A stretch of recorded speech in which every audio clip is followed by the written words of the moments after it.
नमस्कार, मैं हूं अंजलि इस्टवाल। बड़ी खबर में आपका स्वागत है। कोरोना फिर डरा रहा है। दिल्ली हो या मुंबई, इसकी रफ्तार बहुत तेज है। दिल्ली में फरवरी के मुकाबले मार्च में 5 गुना ज्यादा मामले आ गए हैं। फरवरी में 4,198 नए मामले थे। मार्च में 20,330 मामले हो गए हैं। मुंबई में 23% पॉजिटिविटी रेट है इस वक्त, यानी जिनका भी टेस्ट हो रहा है उसमें हर चौथे शख्स को कोरोना निकल रहा है।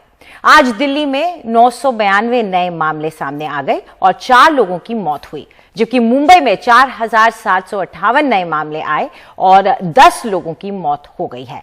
हालत यह है कि दिल्ली और मुंबई दोनों जगहों पर फिर से बेड्स, ऑक्सीजन बेड्स और वेंटिलेटर गिने जा रहे हैं। महाराष्ट्र में यह नौबत आ चुकी है कि एक एक बेड पर 2-2 लोग दिख रहे हैं।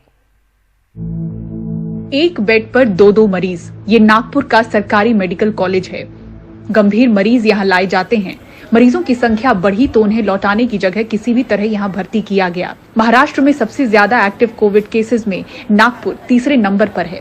अब बेड की संख्या बढ़ाई जा रही है। विपक्ष को मौका मिला है। Not only from district but जो स्टेट से अदर स्टेट्स जैसे कि एमपी और छत्तीसगढ़, यहाँ से भी पेशेंट आते हैं और बहुत सारे पेशेंट का सैचुरेशन 60-70 80 आता है, तो उसको तुरंत ऑक्सीजन देना जरूरी है।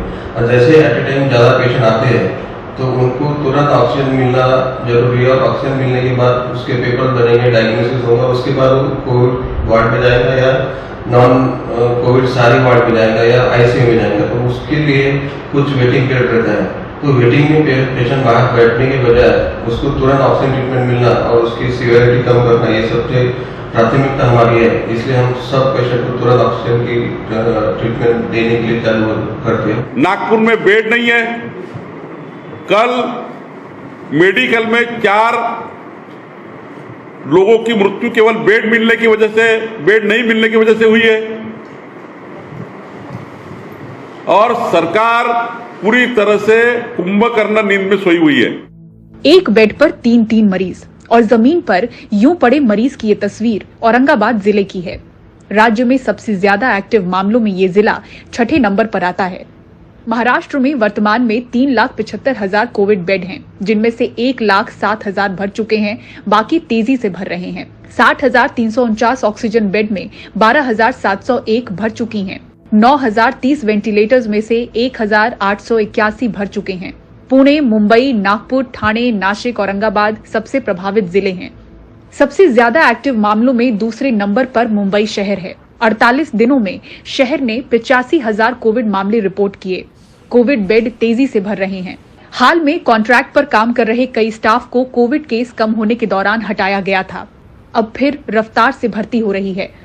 परसों से जो 800 बेड का शुरू कर रहे हैं उनका 50% रिक्रूटमेंट हो चुका है और डेली हम रिक्रूटमेंट कर रहे हैं और ये पूरा 800 बेड भरने के पहले या अगले 3-4 दिनों में पूरा doctors, staff, ward boys, housekeeping ये सारा कार्यरत हो जाएगा।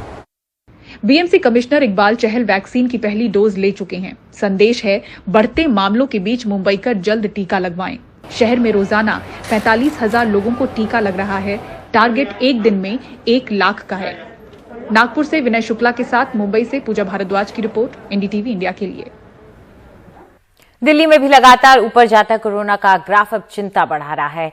फरवरी के मुकाबले मार्च में 5 गुना ज्यादा संक्रमण केस सामने आए हैं और हालत यह है कि कुछ बड़े प्राइवेट अस्पतालों में आईसीयू और वेंटिलेटर्स की किल्लत हो रही है। फरवरी 2021 कुल कोरोना मामले 4,193। मार्च 2021 कुल कोरोना मामले 20,330। दिल्ली में फरवरी के मुकाबले मार्च में 5 गुना ज्यादा कोरोना संक्रमण मामले आए।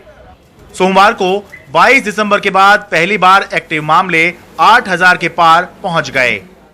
नतीजा, कुछ बड़े प्राइवेट अस्पतालों में वेंटिलेटर और आईसीयू की किल्लत।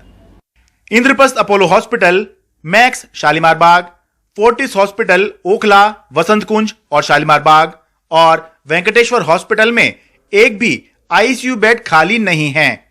सर गंगाराम अस्पताल में कुल 42 वेंटिलेटर हैं, जिसमें से केवल 10 ही खाली बचे हैं, जबकि फोर्टिस हॉस्पिटल शालीमार बाग, मैक्स हॉस्पिटल शालीमार बाग और वेंकटेश्वर हॉस्पिटल द्वारका में एक भी वेंटिलेटर खाली नहीं है। हालांकि दिल्ली सरकार की दिल्ली कोरोना ऐप के मुताबिक मंगलवार की सुबह 11 बजे की बेड्स की तस्वीर बताती है कि अभी घबराने की जरूरत नहीं, क्योंकि कुल 5,797 बेड्स में से 4,192 अभी खाली हैं। 785 वेंटिलेटर में से 530 खाली हैं और 1,225 आईसीयू में से 853 खाली हैं। कुछ प्राइवेट अस्पतालों में किल्लत है, जिसका समाधान जल्द होने की बात है। बेड्स को आज रिव्यू किया जाएगा और आज ही इसके लिए इंतजाम किए जाएंगे। सरकारी अस्पतालों के अंदर बहुत सारे वेंटिलेटर और आईसीयू बेड्स बहुत सारे खाली हैं। प्राइवेट की लेकिन सर प्राइवेट में सिर्फ 2 या 3 अस्पतालों में उसको आज कर दिया जाएगा। बड़े प्राइवेट अस्पताल बताते हैं कि आजकल 30 से 50 साल के लोग ज्यादा संक्रमित हो रहे हैं। अभी जो मरीज आ रहे हैं हमारे पास यंगर ग्रुप आ रहा है जो अपने 30 से 50 की एज ग्रुप के बीच में है। ये लोग वो हैं जो दफ्तर जाना शुरू कर दिए हैं, ऑफिस जा रहे हैं, पार्टीज में जा रहे हैं, मीटिंग्स कर रहे हैं, क्लोज रूम मीटिंग्स हो रही हैं। बहुत ही कॉमन सी बात है, साधारण सी बात आजकल देखने को मिलती है कि 15 लोगों की एक मीटिंग हुई जिसमें से 8 या 10 लोग कोविड पॉजिटिव हो जाते हैं मीटिंग के बाद। सो ये एक तरह से ट्रेंड काफी खराब हो रहा है, क्योंकि जो यंगर लॉट है यही है जो लॉट इधर उधर फिर कामों पे भी जा रहे हैं, बाहर भी ट्रैवल कर रहे हैं। एंड काफी हद तक हमने देखा है कि लोग कई बार डिक्लेयर भी नहीं करते कि इनको कोविड के जैसे सिम्टम्स हैं और टेस्ट भी नहीं करा रहे हैं, जिस वजह से कोविड की बीमारी और ज्यादा फैल रही है। ये खबर 2 मायने में चिंता बढ़ाती है। पहली ये कि इससे पता चलता है कि दिल्ली के अंदर अब इतने कोरोना मरीज हो गए हैं कि कुछ बड़े प्राइवेट अस्पतालों में वेंटिलेटर और आईसीयू की किल्लत होने लगी है।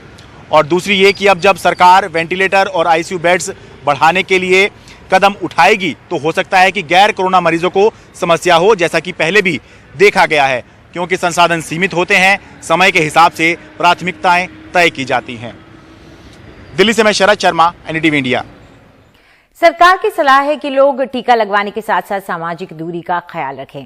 पर्व त्योहार पर भी पाबंदी लगाई जा रही है, लेकिन लोग सुनने को तैयार नहीं हैं। महाराष्ट्र के नांदेड़ में सिख समाज के लोगों ने पुलिस पर हमला कर दिया। दरअसल नांदेड़ में कोरोना के बढ़ते मामलों की वजह से लगी पाबंदी के बावजूद सिख समाज के लोग होला मोहल्ला कार्यक्रम और मार्च निकालना चाहते थे। रोके जाने पर नाराज भीड़ ने खुलेआम तलवार लहराते हुए पुलिस पर ही हमला बोल दिया। पुलिस ने इस मामले में 18 लोगों को गिरफ्तार किया है, जबकि 64 लोगों पर मामला दर्ज किया है।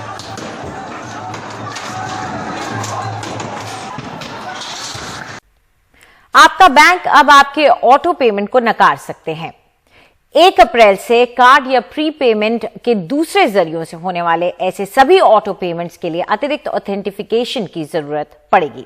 आरबीआई का दिसंबर 2020 का यह सर्कुलर यही कहता है।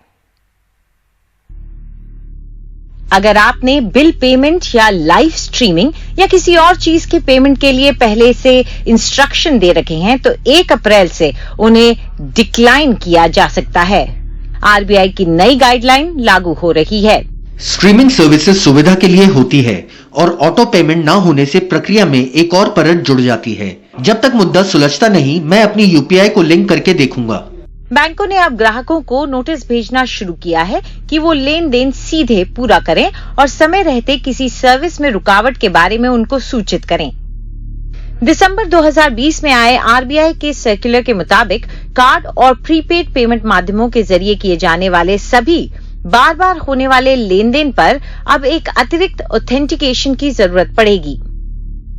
ऑटोमेटिक भुगतान के तय समय से पहले ग्राहकों को एक नोटिफिकेशन जाएगा। यूजर अगर मंजूरी देगा तभी भुगतान होगा। 5,000 से ऊपर के लेन देन के लिए ओटीपी भी होगी। हालांकि एसबीआई, आईसीआईसीआई, एचडीएफसी और एक्सिस जैसे बड़े बैंक कह रहे हैं कि वो ये नया सिस्टम लागू करने को तैयार नहीं है। इस नए सिस्टम के लिए कार्ड जारी करने वाले बैंक, पैसा लेने वाले बैंक और ई ट्रांजैक्शन करने वाले पेमेंट प्रोसेसर्स के बीच बहुत करीबी तालमेल चाहिए। बैंक ऐसे सभी ऑटो पेमेंट से मना कर देंगे और यूजर को नए सिरे से भुगतान करना होगा। हालांकि इस फैसले का असर यूपीआई ट्रांजैक्शन पर नहीं पड़ेगा। फिलहाल आपको मैन्युअली हर बार भुगतान के लिए तैयार रहना चाहिए। नई दिल्ली से रुबीना मोंगिया की रिपोर्ट।